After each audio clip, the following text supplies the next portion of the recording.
윤석열 당선인을 보면서 그동안 우려했던 게 이게 검찰공화국으로 가는 게 아닌가. 네. 그래서 오늘도 신문 보도를 보면은 이미 검찰 내부에서 움직임이 있고 대장동 사건, 이재명 전 후보를 겨냥한 그게 될 수도 있고, 그래서 아까 그 한겨레 기사를 보니까 그러한 분석을 했더라고요. 이게 만만치 않을 수 있다. 이재명 전 후보의 정치적으로 다시 가는 게 결코 만만치 않을 수 있다. 어찌 보면은 정말 그 심하게 이 수사를 하거나 아마 이런 걸 통해서 위기에 이게 될 수도 있다. 그다음에 이제 현 정부 있잖아요. 문재인 정부의 뭐 강요들이라든지 문재인 대통령의 주변에 대한 사정, 사전정국, 일종의 이제 사전정국을 이제 형성하면서 지지자들 공포에 떨게 하고 나서지 말게 하고 쫄게 하고 뭐 이런 것들이 충분히 있을 수 있지 않겠습니까? 그렇죠. 그런 거에 대한 이제 대응을 잘 하는 거, 이것도 굉장히 중요하겠습니다. 굉장히 중요해요. 그게 뭐냐면 그 얘기의 기본 전제는 이겁니다.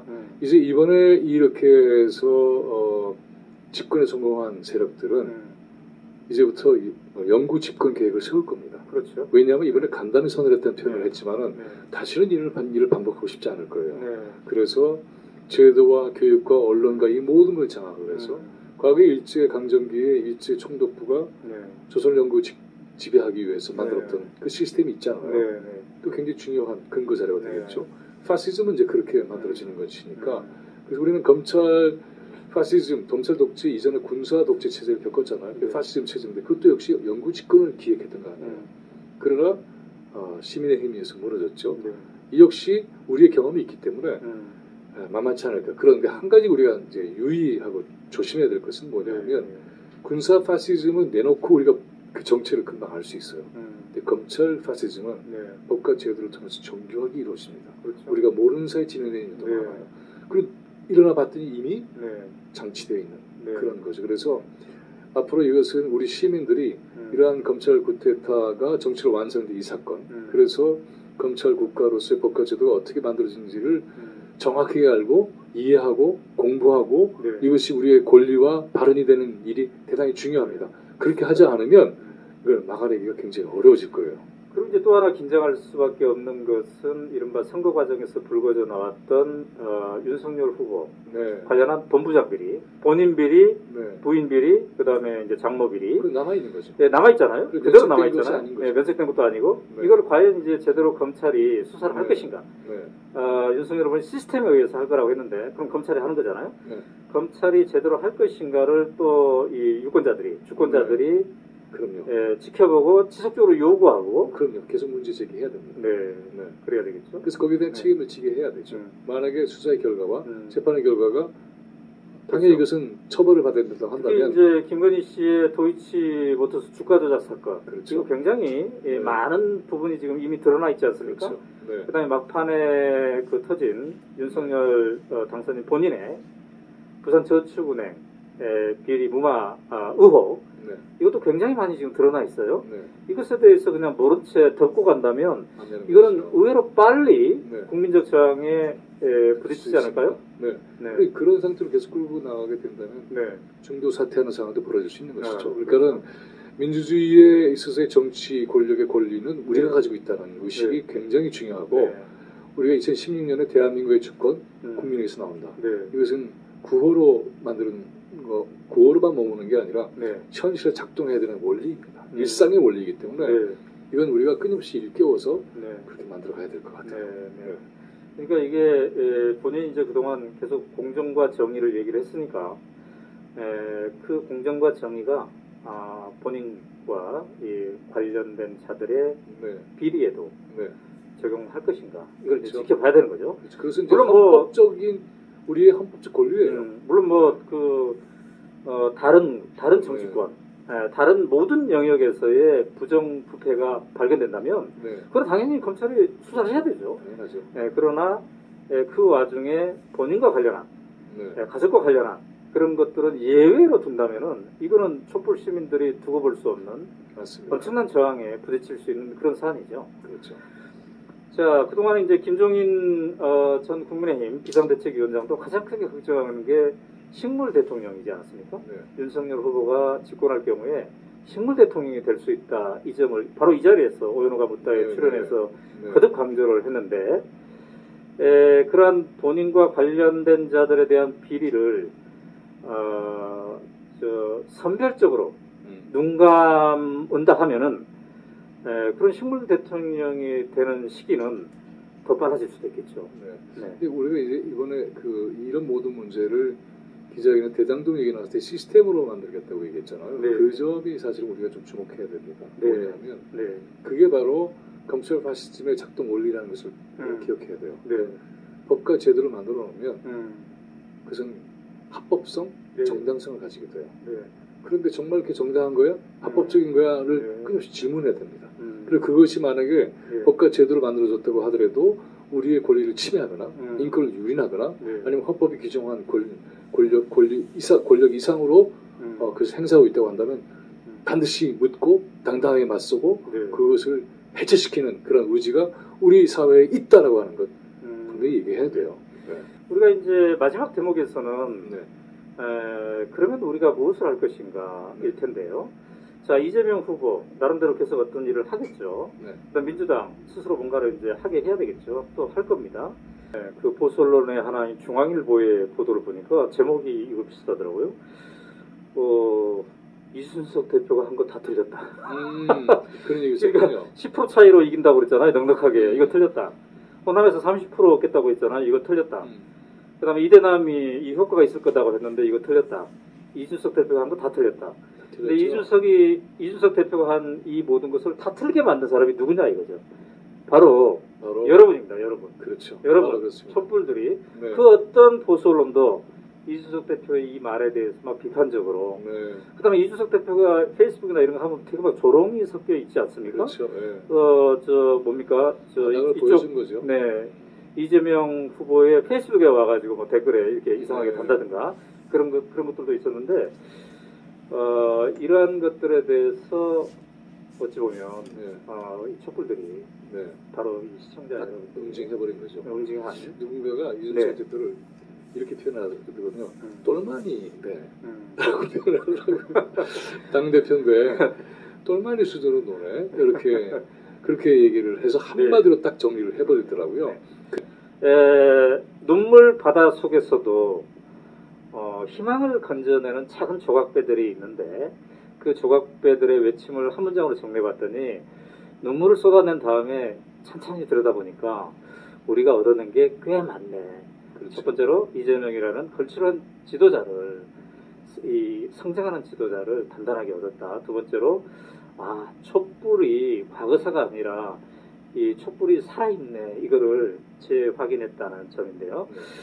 자, 그러면서 우리가 이제 기울어진 운동장 이대남 이준석 얘기도 해봤습니다. 세 번째로 저는 이걸 한번 얘기해보고 싶어요. 우리가 얻은 것 중에 하나는 그 이재명 후보가 공약으로 내세운 것 가운데 상당히 그 미래 비전이 많지 않았습니까? 그렇죠. 선거제도 개혁이라든지 네. 민주당을 어떻게 할 거라든지 그다음에 다당제를 네. 어떻게 할 것이라든지 이런 것들이 과거와 달리 선거가 끝나면 그냥 사라질 게 아니라 상당히 선명하게 정책적으로 제시가 됐고 또 이것이 추진될 수밖에 없는 그런 기반을 만들지 않았나 이런 생각이 맞습니다. 듭니다. 어떻습니까? 그러니까 이제 우리가 공정 네. 또 불평등을 얘기하잖아요. 네.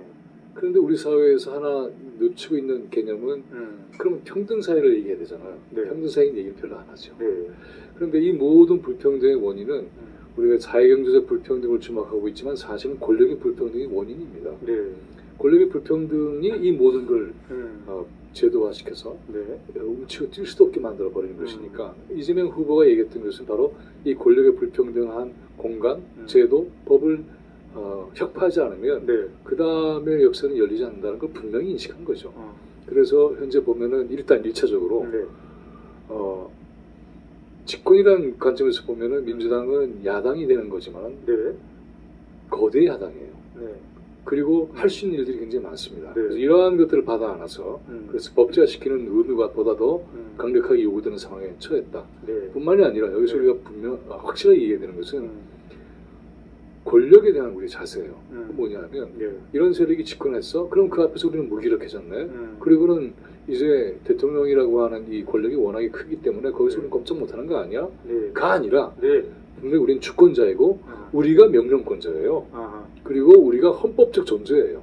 그렇기 때문에 이 헌법적 존재의 명령에 굴복하지 않으면 해고도 할 수 있는 권리까지 우리는 있습니다. 그렇기 때문에 여기에 대해서 문제가 잘하면 지지할 수 있어요. 칭찬도 할 수 있습니다. 그런데 아니면 단호하게 문제 제기를 하고 단호하게 그리고 극단적인 상황까지 가게 되면 그 다음 수순은 우리가 이미 경험을 통해 잘 알고 있는 방법을 찾는 것이죠. 네. 자, 지금 굉장히 중요한 포인트를 말씀하셨네요. 네. 그러니까 우리가 지금 윤석열 후보를 지지하지 않았던 사람들은 네. 윤석열 대통령 당선인 이 표현을 보면서 참으로 허탈한 이유 중에 하나가 그렇죠. 그 어마무시한 권력을 우리가 뺏겼구나. 네. 네, 갖지 말아야 할 자에게 그렇죠. 권력을 뺏겼구나. 이런 마음이 있는 건데 그렇죠. 실제로 그 어마무시한 대통령이라는 권력보다 더 큰 권력, 그렇죠. 최종적인 권력을 우리가 있어요. 우리가 여전히 갖고 있다. 그렇죠. 이게 굉장히 중요한 발견이네요. 바로 그겁니다. 그래서 저도 좀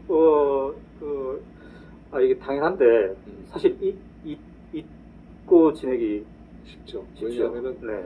요소화된 권력을 너무 많이 경험했기 때문에 네. 그래서 그 앞에서 무력해지는 거잖아요. 근데 시민이 무력해지는 것을 지배세력은 원하는 거죠. 그렇죠. 그리고 함께 모이는 걸 원하지 않죠. 네. 한나 아렌트의 전체주의 기원에서 가장 중요하게 얘기하는 것은 네. 전체주의 권력이 원하는 것은 시민의 원자화다. 그런 거예요. 그래서 여러분, 중요한. 오마이TV를 이 시간 현재 시청하고 계시는 여러분, 우리 김민웅 교수님과 함께 이렇게 한번 정리해 봅시다. 윤석열 대통령 당선인이 두렵습니까? 윤석열 대통령 당선인보다 더 큰 힘을 여러분이 여전히 가지고 있고 그것은 대한민국 헌법 1조가 보장하고 있는 그 어마무시한 힘입니다. 바로 여러분 힘내십시오. 그래서 네. 시민이 정부를 두려워하는 것이 아니라 정부가 시민을 두려워해야 한다. 그리고 우리는 여전히 윤석열 대통령 당선인에게 시민의 권리로서 헌법 1조의 그 권위로서 명령을 할 수 있는 명령권자입니다. 명령권자죠. 바로 그. 네, 여러분 눈물을 그치시고 이제 그래도 아직 흘릴 눈물이 있는 분들은 컬컬컬 그냥 쏟아내도 좋을 것 같아요. 이 말을 들으면서 이제 네. 기쁨의 눈물로 바뀌었으면 좋겠어요.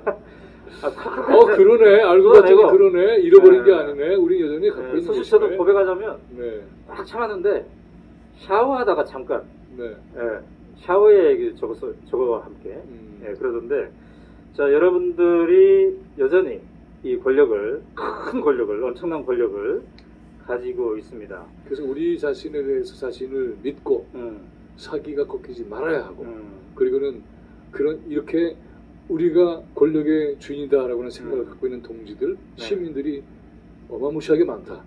적어도 1600만 명 이상의 동지들이 함께하고 있다. 대한민국 헌법 1조가 이미 보장하고 있는 것이고 게다가 제도적 힘이 여전히 있어요. 네. 지금 민주당은 172석이에요. 이제 여권 성향까지 합치면 누군가는 180석이라고 표현하던데 하여튼 172석이 있고 윤석열 대통령 당선인이 포함되어 있는 국민의힘은 110석입니다. 이번에 추가돼가지고 110석. 그러니까 172석 대 110석입니다. 또 이 정의당까지 포함하면 더욱더 많아지겠죠. 자 이렇게 민주당이 제대로만 작동을 한다면 엄청난 의회 권력을 지금 이재명 후보 이번에 바로 상임 고문이 되지 않았습니까? 이재명 이 엄청난 실질적 제도적 힘이 있는 거예요. 당연하죠. 근데 그 전에 하나 꼭 짚을 게 뭐냐 하면 우리 오연호 대표가 그 시기에 얘기를 했더니 정신 승리라는 어떤 비판을 받았다고 하는데 정신 승리라는 얘기는 일종의 비아냥이고 또 비판일 수 있어요. 현실에 힘도 없는데 그냥 혼자서 생각으로 이렇게 주관적으로 믿는 거 아니야? 그런데 다르게 생각을 해보면 우리가 지금 이렇게 얘기하는 것은 고통을 받은 다음에 성찰의 시간이 된 거거든요. 근데 패배는 어디서 시작되느냐 하면 정신적 패배에서 시작돼요. 정신의 승리부터 이렇게 일어나야 됩니다. 정신의 이 비통한 마음이 정신의 승리로 이어지는 그 길을 찾지 못하면 끊임없이 패배주의에 젖어들어서 무기력해집니다. 그래서 정신 승리는 진정한 승리를 위해서 매우 중요한 첫 출발이에요. 그렇죠. 정신적 패배는 모든 것의 패배의 시작이고 끝입니다.